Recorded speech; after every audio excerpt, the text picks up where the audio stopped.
Welcome, Arjen, to Metallium website. It's a great pleasure to talk with you about the return of Star One after 12 years with this rebuilding time. Right, yes, yeah. So we spoke in the past. When I interviewed you for the last album from Arion, that this Right. album was thinking, but you were when you told me that this album was thinking, but you were waiting for the right time to working on it.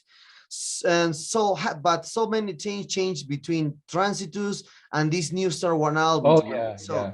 So when did you find time to inspiration to work on this new album? Because curiously, Transitus was released at the beginning of the pandemic in 2020, and Right. this Star One album is released at I think at the end of this pandemic. That's a curious thing.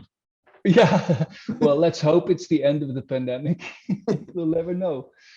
Yeah, I don't think the pandemic has anything to do with it, really. I've been in lockdown for the last 30 years, I'm a total recluse. I'm totally self-sufficient. I have my own studio here.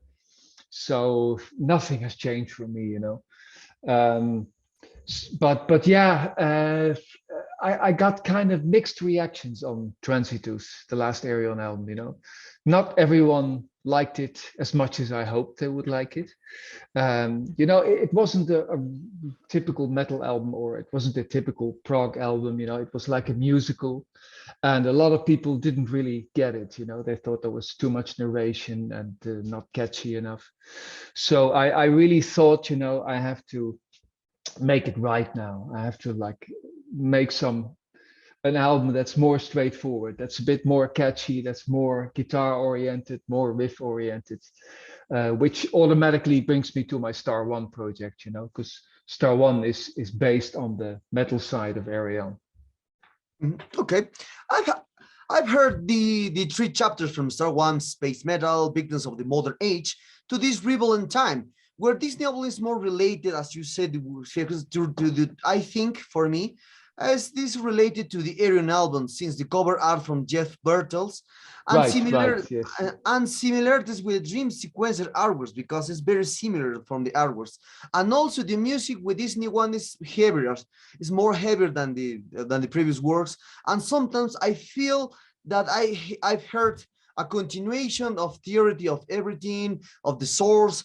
Are you perhaps into this matter? Are you afraid that your music between both projects has similarities? Sorry, are you? So are you afraid that, Aaron, you afraid you haven't, that your music between both projects has similarities? Oh yeah, of course they have. The easy way to explain it is that every Star One song could be an Arion song. But not every Arion song could be a Star One song. That's the difference. But Arion has all these styles. It has folk and prog and classical music and electronic music, and it has metal. And when I do a side project, I pick one of these styles from Arion. Like Gentle Storm, I picked like the folky classical part, or Ambion, I picked the electronic part, or a Guild Machine, I pick like the more atmospheric part. And when I do a Star One, I pick the metal part from Arion. So it's everything I do is part of Arion, basically. But this could not be an Arion album because it doesn't have songs like Valley of the Queens or Comatose. It doesn't have cellos, it doesn't have flutes, it doesn't have didgeridoos and, and dulcimers, and it doesn't have a continuing story. It's not part of the Arion saga. So, but yeah, Star One is a part of Arion. Okay, okay.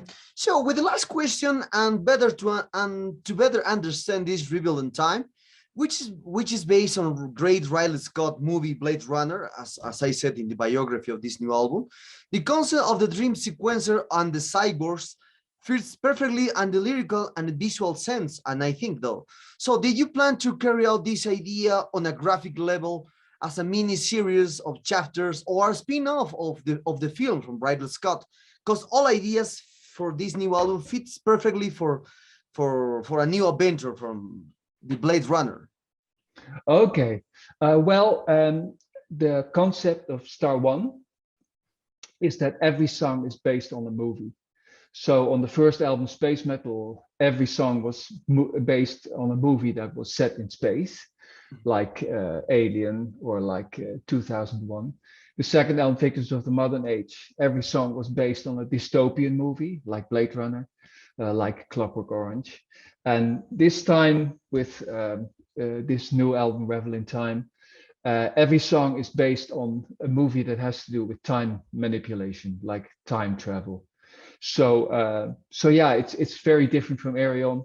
But here the songs are based on movies. Like Fate of Man is based on the Terminator, or 28 Days is based on Donnie Darko, etc., etc. Okay, so related to this matter, and just for curious, what do you think about the sequel, Blade Runner 2099? Because you told me in the previous in the interview that we did with Forever, you're a fan from science fiction. Just for curious.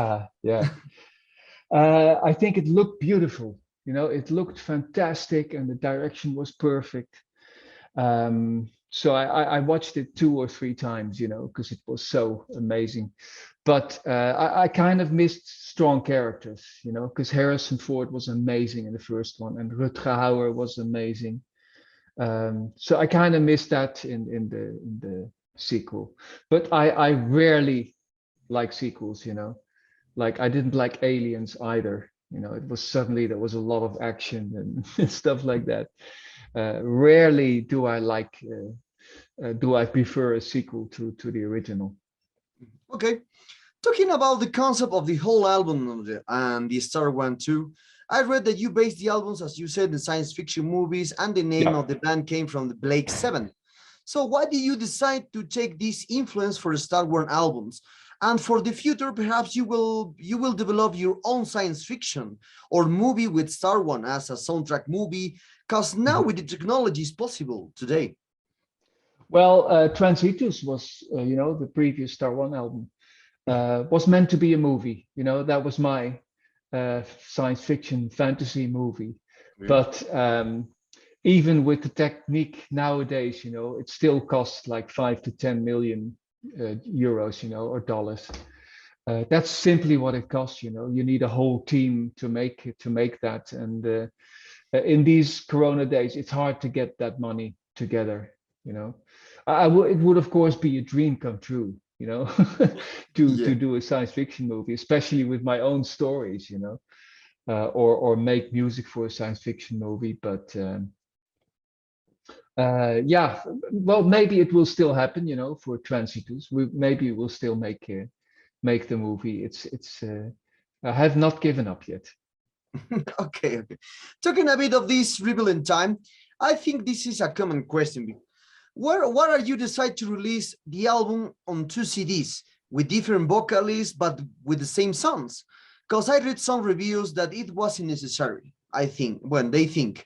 But for me, it was different because the voices of the new singers on the second CD changed completely whole rhymes, schemes, and I think you changed some guitar tunes into the second version. So in the same note to take advantage of the talent of the singers of the same songs. Mhm. Well, basically, because of COVID, I could not fly the singers into my studio. You know, usually I sing guide vocals. I send them to the singers and they know approximately what to do. Then they come to my studio, then we work on it. That wasn't possible. You know, I couldn't fly anyone in this time. So I had to send them guide vocals that were really good, you know, because my guide vocals are crap. You know, I wouldn't want to send them. So I had a singer in my studio, a Dutch guy who I could have in my studio, John JC, and he sang the guide vocals, and also Marcela Bovio. And these guide vocals were so incredibly good, you know. They even the singers themselves, you know, even Jeff Scott Soto or Jolene Turner, they were like, "Holy shit, those guide vocals, you know, how can I do better than this?" So that's when I decided I want to release these two. You know, this is just too good not to be released. So that's when I decided to have a second CD. And as I was working on it, I also invited a few other singers, you know, that I've been friends with for a long time, that I've wanted to work with for a long time. So basically, you could say that on CD one, it's the more the famous singers, you know, the bigger names.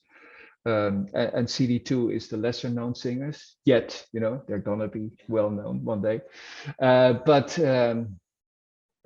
for me, they're equally good. They're just as good. And again, it was a shame if no one would ever heard these guide vocals. So.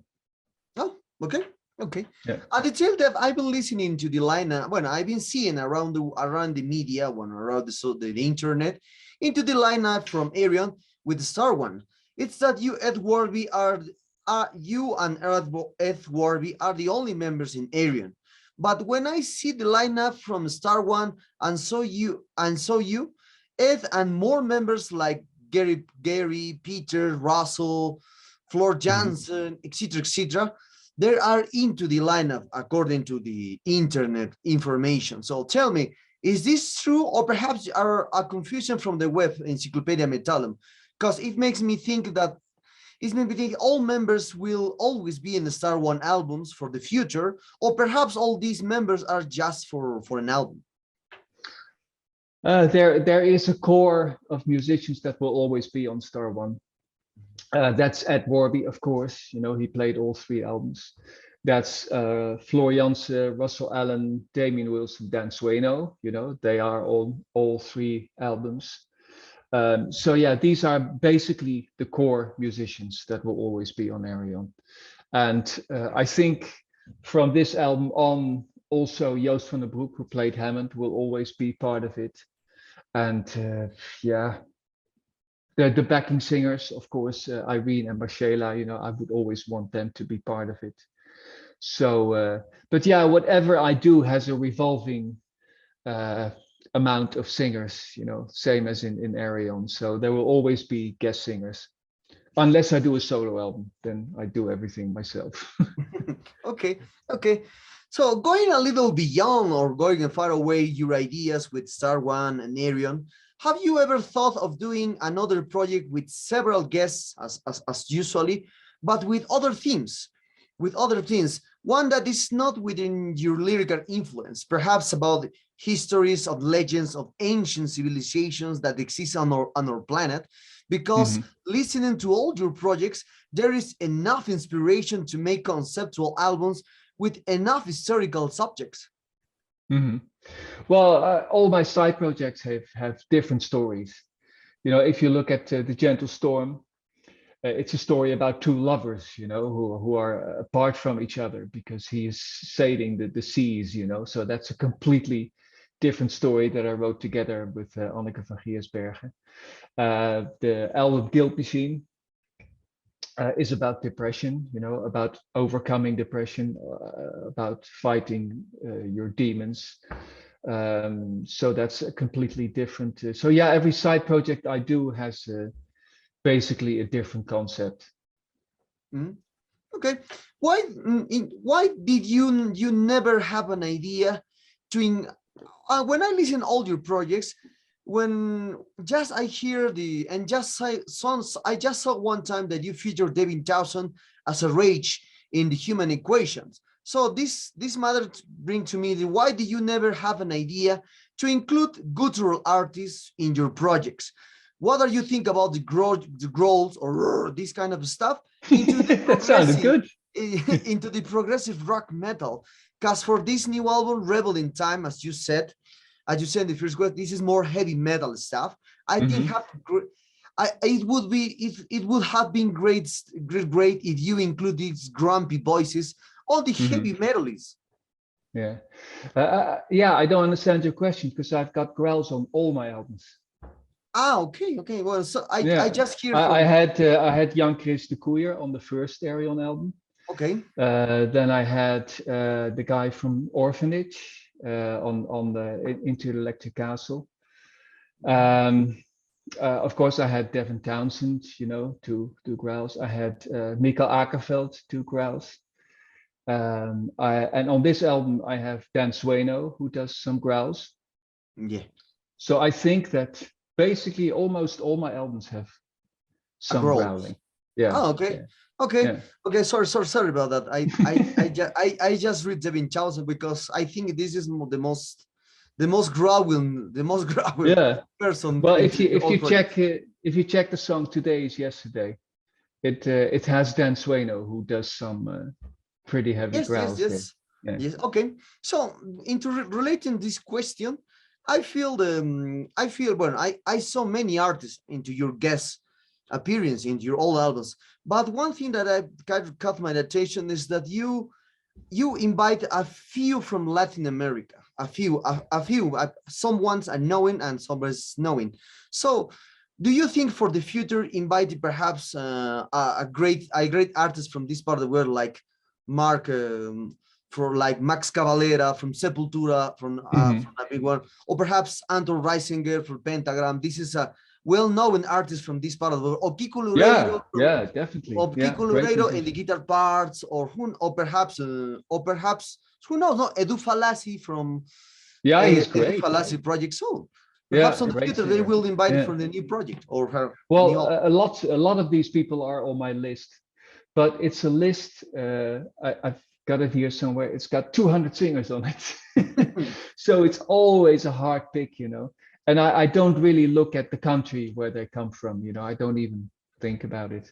And it's always like I got these songs, and I'm thinking like which singer would fit which songs, you know. But yeah, I agree with you. Adu is like an amazing singer, you know. It would be great to work with him one day, and he's definitely on the list. So yeah, one day it will definitely happen. Okay, so starting about the so usually I ask one question all artists about this matter. Perhaps do you Mhm. hear about the synesthesia matter? No. So well, the synesthesia matter is when a listener or when Oh, one the people, colors, when you see yeah, colors. yes, Right, yeah, yeah, yeah, yeah. some I know people, people who have yes, it. Yeah. yeah, some people see the colors, other Yeah. people feel, well, all other people smell others, and other people taste flavors. So relating to this matter, what kind of colors, odors, and smells that the listeners will find into this Revel and Time from the Star One for you? I think the colors of the front cover, you know, Okay. it's especially what I told him, you know, it's got like the bluish green. That's what I see, you know, that's what I always ask the artist of my albums to make it a certain color, like Theory of Everything. You know, I wanted like light blue, and Electric Castle I wanted like dark brown. So I always I don't have synesthesia, but I definitely see colors that like that, like the first space metal album is blue, you know, is Yeah. blue. And also when we do vinyl, I always make sure that the vinyl corresponds, you know. So we are re-releasing space metal now, and the vinyl is light transparent blue. um, so yeah, that colors are very important for me. It's and that's why I'm so glad that I always work with this painter, you know, because he uses like really interesting colors. Mhm. And talking about the odors and smells, Sorry. and talking about the smells and odors that the listeners will find into this one, because it's very, this is a very hard one. Many artists Yeah. try to see that when you hear my music, you will taste a cup of coffee from the morning, or other Okay. people thinks that the other people thinks that the so when you hear my music, you feel the smells from the nature. So for you, Whoa, that's a hard one. Well, because you know this front cover is like a cave, yes, you yes, know, yes. so it must have that kind of musty smell, you know, like when there's like a little bit of moist, you know, there's moist dripping there, like if you go into a cave, you know, a wet cave with all the stones, that's definitely the smell I see with this album. Okay, this is a harder one. It's So yeah, it's hard to explain that smell. It's well, yeah, yeah. I think you know what I mean. yes, yes, yes, yes. So, Unfortunately, it's kind of a tricky question for me because I lost my smell 15 years ago. oh, okay, okay, Yeah, it's okay. I what didn't people know that. have now with COVID, you know, but they just have it for a few weeks. But 15 years ago, a virus got in my nose and it destroyed the nerves in my nose.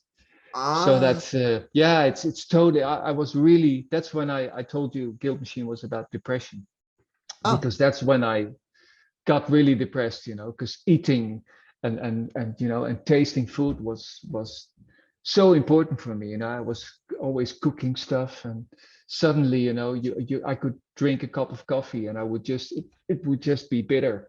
There would be no flavor. So mm, yeah, I wish that for no one. It's called anosmia, and it's no. yeah, shitty thing. But Okay. you get used to it. The first few years was terrible.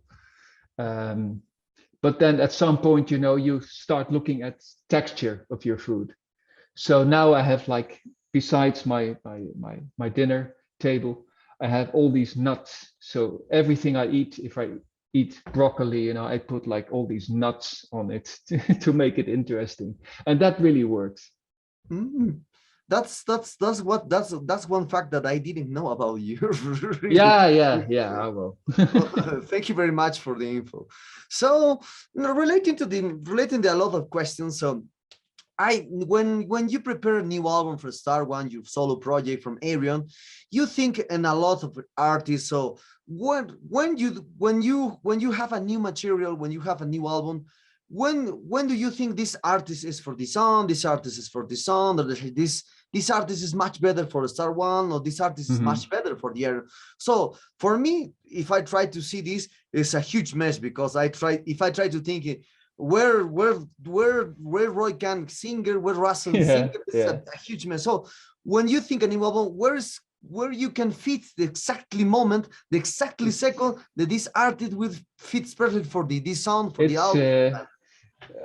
I'm always quite humble about my talents. I always say, like, I'm not a great singer, I'm not a great guitar player, or I'm not a great composer or whatever. But my talent is to recognize talent. So if I hear a singer, I know exactly, what I want to do with this voice. And I also hear that there's what it's also great to use this voice different than the person sings in his own band. It's such a compliment for me. I often get, like, the compliment that people say, like, "Whoa, this singer, sounds better on your album than on in his own band." And of course, that's that's a big compliment. So yeah, when you mentioned Roy Kahn, when I hear Roy Kahn, you know, nowadays there are many singers who can sing high. Yeah. They can Yeah. all do it, Yeah. but there's not many singers who can sing low. And what I like Roy Kahn is that he's got that full voice, that warm voice. So I Yes. know if I have a part, that's like really low and full, like, okay, that's where Roy Kahn would fit. Um, but if I have like a part that's really high, really powerful, I think like Britney Slays of Unleash the Archers would be great. Or like the song Prescient. I just felt that the voices of Michael Mills and Ross Jennings of Haken, they would fit perfectly. And I'm seldom wrong. Seldom do I have a singer on an album where I think, like, oh my God, this is not what I hoped it would be. So yeah, I'm often right. In this case, I'm often right. I told you about the Roy Kahn because many reviewers around the world, I read a lot of interview, a lot of reviews of your new album, and everyone went crazy with Roy Kahn is in the new album for the Star Ones. Right, Roy yeah. Kahn. They everything forget about Ross Allen and other artists, but Roy Kahn, Yeah. wow. So that for me too, because as you said, he has an passive voice. He has a wonderful, especially in conception. Conception, Yeah, his new band is a great I one. What agree. Yeah, beautiful. Yeah, it's Yes. beautiful. So what do you think And about it? Also, so continue. and I've wanted to work with him for a long time. I asked him for I think it started with 01 1001. I wanted him on that album. And all the time something was wrong. He had to go on tour, or he couldn't do it. He was recording himself, or I had just got another singer for the part. And every time there was something wrong. And this time I had this low part and I was like, it has to be Roy Kahn, So I contacted him. And the good thing about Corona is that they have time now, Yeah. they're not touring, they're not recording, they don't have an excuse. They can't tell me I can't do it because I have to play live. So this time we both knew that we were going to make it work. Okay, into this matter, and we are very close to in this interview. So if we try to select 5 or 10 voices from all your projects, which are the best ones for you? Because the best ones, the high position, they all never fail you. All they are or more than great that you expect from this world. Well, I'm going to give you a cliche answer. Okay. Every singer that I use is 100%. And if it's not 100%, I don't use it.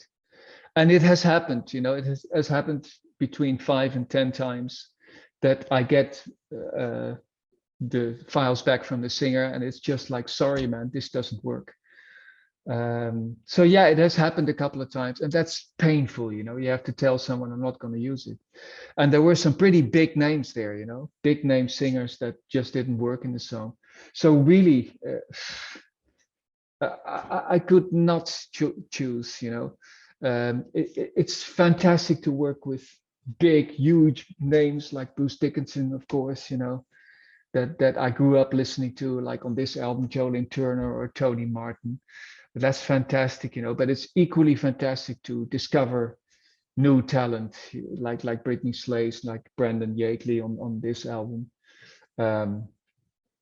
And yeah, of course, there's there's singers who are huge now, like Floor Jansen. I mean, she's so great. It's always great what she does, and of course Russell Allen and Damian Wilson, who I worked with a lot, and I could go on and on. Really, I could not just pick 10. That's impossible. Okay. So, which are the big, which are the next steps for Arjen, for Star Ones, and all your projects in your mind? I have no idea. All I know is that the record company is re-releasing all Arjen albums on vinyl, and the last one was Electric Castle. So the next one will be Universal Migrator, and I want to remix it. I think I can make that album sound better. Coincidentally, that's the one with Bruce Dickinson. So I think I can make the whole album sound better. So I'm gonna remix it, which is a big job, it's a couple of months of work, but it's worth it. So that's one of the things I'm gonna do this year. Also my solo album from 1993, it totally flopped.